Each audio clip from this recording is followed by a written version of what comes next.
నా పేరు పలక శ్రీరామూర్తి అని న్యాయవాది.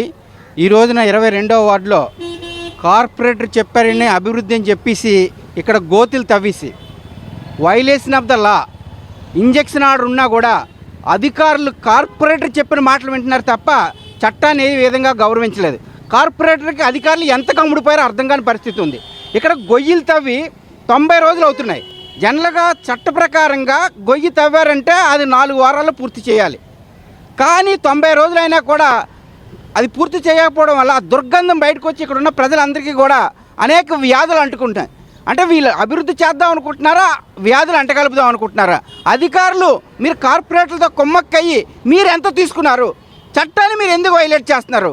జాగ్రత్తగా ఉండండి. చట్టాన్ని వైలేట్ చేస్తే మీ ఉద్యోగాలు పోతాయి. యాజ్ పర్ లా ప్రకారం వెళ్ళారా?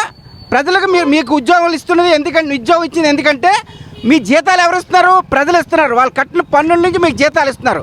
మీరు ప్రజలు పని చేయాలి తప్ప కార్పొరేటర్ పని చేయకూడదు. కార్పొరేటర్ పని చేసి ఆయన దగ్గర డబ్బులు తీసుకుంటున్నట్టయితే ఇప్పుడు కనబడుతుంది. మీరు ఇక్కడ వర్క్ ఆర్డర్ లేకుండా ఎలా వర్క్ ఆర్డర్ చేస్తారు? అధికారులు ఏ విధంగా మార్క్ చేశారు? వాళ్ళకి సిటీ ప్లానర్ ఏమన్నా ప్లానింగ్ ఇచ్చారా? ఎందుకంటే వీళ్ళు బిల్డింగ్ కట్టుకునేటప్పుడు ప్లాన్ పెడతారు. ఆ ప్లాన్లో మీరు పర్మిషన్ ఇస్తేనే కదా ఆ బిల్డింగ్ కట్టుకున్నది. మీరు ప్లాన్ ఇచ్చిన తర్వాత బిల్డింగ్ కట్టుకున్న తర్వాత మీరు ఎలా ఇరక్కొడతారు?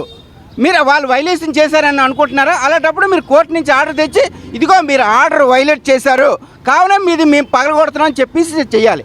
అసలు వీళ్ళు ఆర్డర్ తెచ్చుకోలేదు. ఎందుకంటే వాళ్ళకి కోర్టు నుంచి ఏ విధమైన ఆర్డర్ కూడా తీసుకురాలేదు మున్సిపల్ అధికారులు.